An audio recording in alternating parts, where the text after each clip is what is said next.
Fala galerinha da RDA, começando vídeo de review e análise de ReZero. Separei muitas informações importantes para vocês, baseado na novel e também nos fóruns gringos que costumam dar uma olhada antes de fazer o vídeo. Mas antes, peço para você deixar um super like maroto nesse vídeo, inscreva-se na RDA, ativa as notificações para não perder nada e bora lá para o nosso vídeo de hoje. Abrindo os trabalhos do nosso vídeo de hoje de review e análise de ReZero episódio 12. O segundo teste foi infelizmente muito apressado, mas como uma apresentação de slides do que qualquer coisa. Eu sei que já foi cortado no LN e da versão WN, mas no anime parecia ter sido comprimido ainda mais, exceto pelas duas linhas do tempo que foram totalmente omitidas no LN, mas foram meio que mostradas aqui no final, logo antes da apresentação de slide real começar, mas tão pouco foi incluídos nelas que elas poderiam muito bem não estar lá. No romance, o julgamento não foi apenas muito impactante, mas também muito informativo. Tivemos que ver e ouvir muitas informações interessantes que de outra forma não obteríamos, de perspectivas que normalmente não vemos. Aqui, tudo que vimos das continuações das linhas do tempo foram coisas que presumimos por conta própria, exceto por algumas pequenas pistas naquela luta do Paco, mas mesmo isso foi reduzido e sem impacto. No WN, o segundo julgamento teve conteúdo equivalente a 3 capítulos inteiros e tudo pareceu significativo, ao reduzir a maioria das cenas ao mínimo absoluto, ocasionalmente mostrando apenas o começo. Todo o propósito do julgamento na história estava relacionado ao seu efeito sobre o estado mental de Subaru, e até mesmo isso foi diminuído porque realmente não tivemos tempo para simpatizar. Ao ler, de fato sentia-se como se Subaru estivesse assistido isso por muitas horas, da maneira como o mundo continuava após cada uma de suas mortes. Isso não foi realmente possível quando corremos por lá em 5 minutos. Então, sim, realmente eu recomendo a leitura dos capítulos 69 ao 72 do WN, porque parecia muito mais completo, pelo menos no meu ponto de vista. Falando da teoria das linhas temporais, mais uma vez, a mente de Subaru foi levada ao limite ao observar os eventos depois de todas as suas mortes. Eu estava pensando que Iremo mais uma vez o estava salvando, mas era a bruxa da luxúria disfarçada, embora ainda fosse as palavras de Iremo que o fizessem recuperar a compostura. Aqui está o ponto. O retorno funciona supostamente apenas enviando as últimas memórias do Subaru para o outro novo Subaru, enquanto divide a linha do tempo a partir de um determinado ponto. Concordando com isso, podemos dizer que para cada morte de Subaru, ainda há uma linha do tempo movendo-se sem ele. A partir daí, começa a grande sacada que disse no último vídeo de análise sobre a possibilidade de haver várias linhas temporais. A linha do tempo em que Emília foi morta após Subaru por Elsa e logo depois que a besta Paco começou um massacre gélido na capital. A linha do tempo em que Elsa pegou o broche de Emília, matando Felt, Subaru e outros, enquanto Emília não foi morta pelo menos naquele dia. A linha do tempo onde um garoto desconhecido foi encontrado morto em um beco sem interferir no resto da trama, então Felt possivelmente conseguiu vender o broche de Emília para Elsa sem ter que morrer.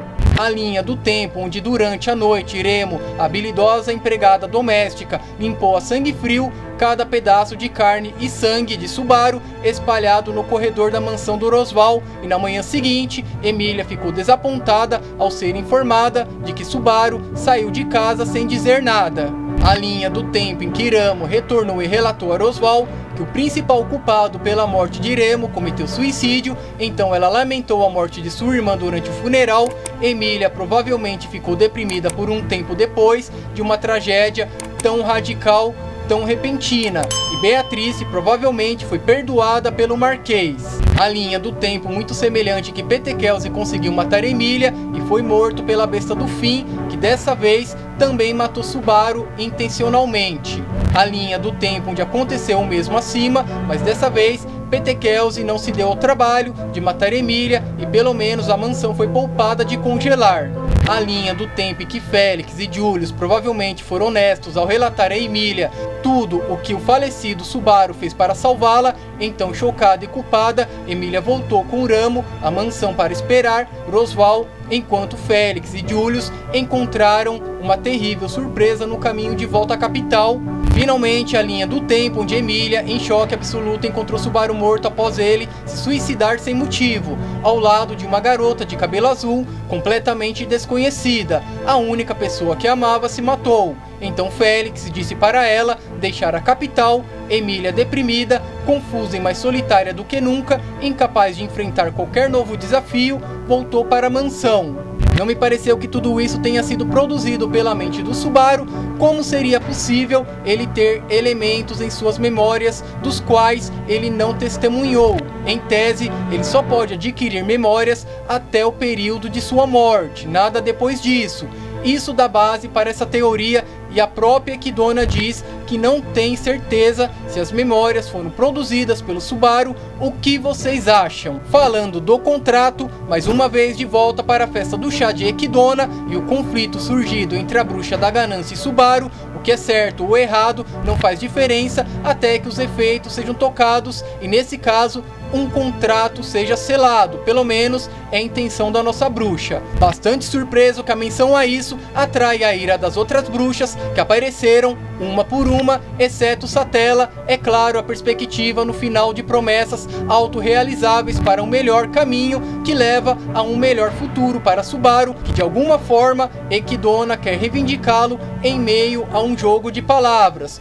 O contrato de Beatrice de esperar 400 anos por aquela pessoa, que também era um plano calculado da nossa bruxa. A questão é, por quê? Para qual objetivo? Só para obter mais conhecimento? Pelo que Ekidona disse, a Beako não foi obrigada, mas esperou por todo esse tempo por alguém que supostamente não é o Subaru. Porém, ela fará um contrato com Subaru, e ela foi o motivo da recusa do nosso jovem para fazer o contrato com a bruxa da ganância.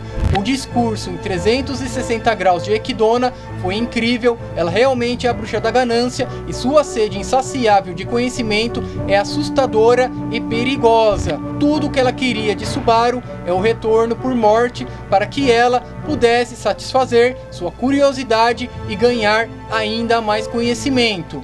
Isso significa que todas as festas de chá anteriores e a união com ele foram apenas um ato para, eventualmente, fazer com que Subaru fizesse o contrato. Ekidona é muito inteligente e poderia ter funcionado se não fosse pela interferência das outras bruxas. Outra grande questão é o que aconteceria se Subaru fizesse o contrato com ela, lembrando que, segundo palavras da bruxa, ela compartilharia com ele a habilidade de retorno e também compartilharia as almas. Essa conexão entre as almas poderia resultar em algo perigoso para o nosso protagonista. Isso é uma grande pergunta para vocês. Na minha visão, para as bruxas aparecerem e Satella dar o ar da graça, é certo que Ekidona está planejando algo bem perigoso. Nos fóruns existe uma teoria que a habilidade de Subaru de retorno é um fator da inveja. Será que Ekidona está de olho nisso como forma de prejudicar Satella? É natural que ela queira ganhar conhecimento, mas é plausível dizer que ela possa querer meios de ganhar poder para derrotar a sua principal inimiga, em teoria. Para finalizar, falando do plano de reviver, a partir daqui há muitos spoilers da novel, portanto vou falar de acontecimentos futuros. Disse alguns vídeos atrás que acreditava que Ekidona tinha um plano para reviver as bruxas do pecado, e que nesse plano a base era Ryuzo do Cristal. No total são 4 Ryuzo, mais uma Ryuzo que ainda deve aparecer na história. Todas as manipulações no santuário provêm disso. Os planos e manipulações da bruxa caminham para a ressurreição dela. Essa Ryuzo oculta terá um papel importante e fundamental para a história. Ekidona vai reviver e boa parte das tramas do santuário serão reveladas. E é isso, galera! Lembrando que falei de forma rápida, breve e objetiva, por isso pergunto pra você. Diz aqui nos comentários o que vocês acharam do episódio, informações complementares que a gente vai conversando por aqui. Deixe o like, inscreva-se no canal, falei tudo o que tinha que falar, fico por aqui, obrigado pela sua atenção, tchau!